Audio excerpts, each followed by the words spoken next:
Hey guys, today we're starting a new section, 2-3.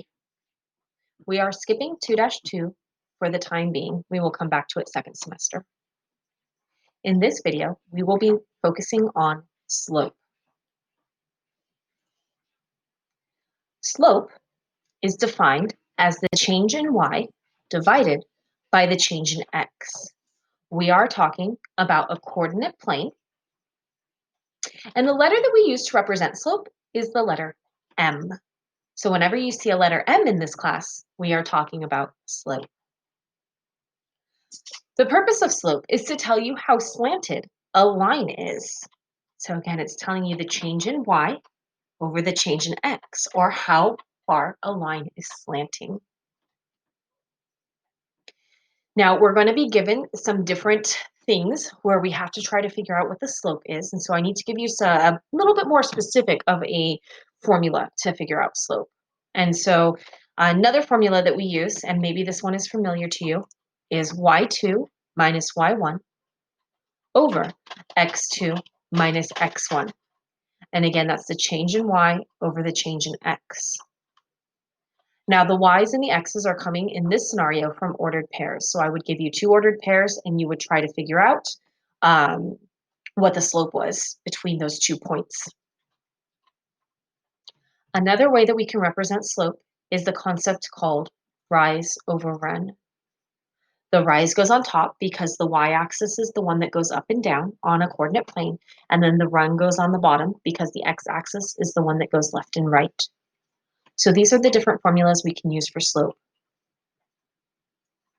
For our first examples, we will be using ordered pairs, which means that we will be using the middle formula, this one right here.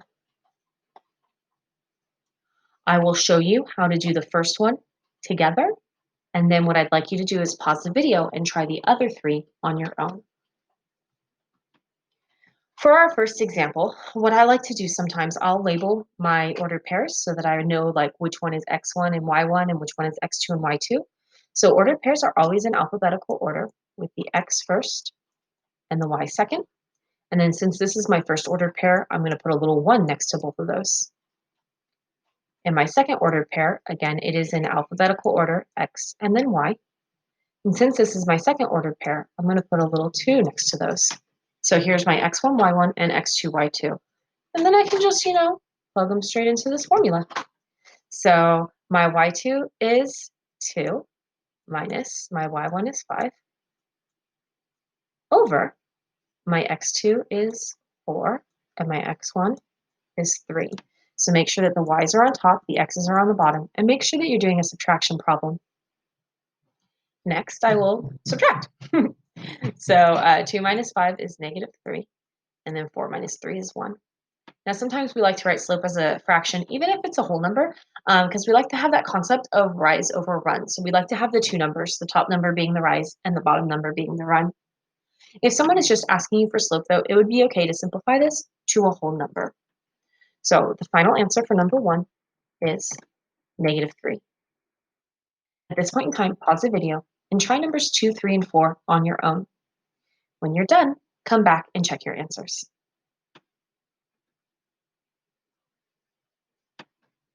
All right, let's check and see how you did. For number 2, after I used the formula, I got 13 over 0. Now, this one is a special case. You can use a calculator to help you figure out what your special case is. When you're using your calculator, make sure to type in the numbers in the order that they were written in. So when I'm typing on my calculator, I'm typing 13 divided by 0. And when I type that in, I get an error sign. It says error dividing by 0. That means this problem is not mathematically possible. That means this problem has no slope. A problem has no slope when there's a 0 on the bottom of the fraction bar, like this one, or if we're looking at a picture, a problem has no slope when we have a vertical line. It's very easy to remember that because a vertical line makes the side of the letter N for no slope. All right, let's check number 3. For number 3, I got 4 over negative 6, but that can simplify. So please make sure that you are always simplifying your fractions. That'll simplify to negative 2 over 3. It does not matter where the negative sign is. You can put it on the top or the bottom. The one place you should not put it, don't put it in front of the fraction bar, because sometimes it'll merge together with the fraction bar and you'll forget that it's there. So make sure to attach the negative sign to either the top number or the bottom number. For number 4, I got an answer of 0 over 9. Now that again is not my final answer. I can use my handy dandy calculator and again type it in the correct order. So when I did 13 divided by 0, I got an error. Let's try 0 divided by 9 equals, and this time it gave me an actual answer. It says that the answer is 0. That means this does have a slope. It has a slope of the number 0. Unlike number 2, which had no slope, this one has a slope. In number 2, the slope was undefined. It did not exist. In number 4, it has a slope. The slope is the number 0. Those are very different things. Now you can tell that a line has a slope of 0 if there's a 0 on top of the fraction, or if you're drawing a picture and you draw a nice vertical line like this, then it has 0 slope.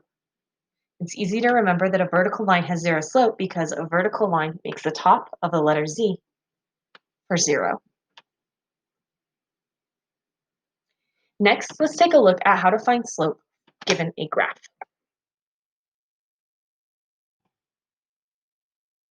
Here is the graph of a line. Make sure to copy this down precisely into your notes so that your notes graph has the same graph as mine. When you're finding the slope given a picture, what you're going to do first is you're going to find 2 points on the line where it's touching nice whole numbers on a nice intersection. An intersection would be like where the black lines are crossing each other. So you don't want to pick a point that's in the middle of a line. You don't want to pick a point on the white space. Okay, you want to pick a point on the nice little crossing intersections. It does not matter which points you pick, again, as long as they're on nice whole numbers. So I chose this point and this point. Once you have your 2 points, you're going to use our last equation from the previous slide, which was rise over run.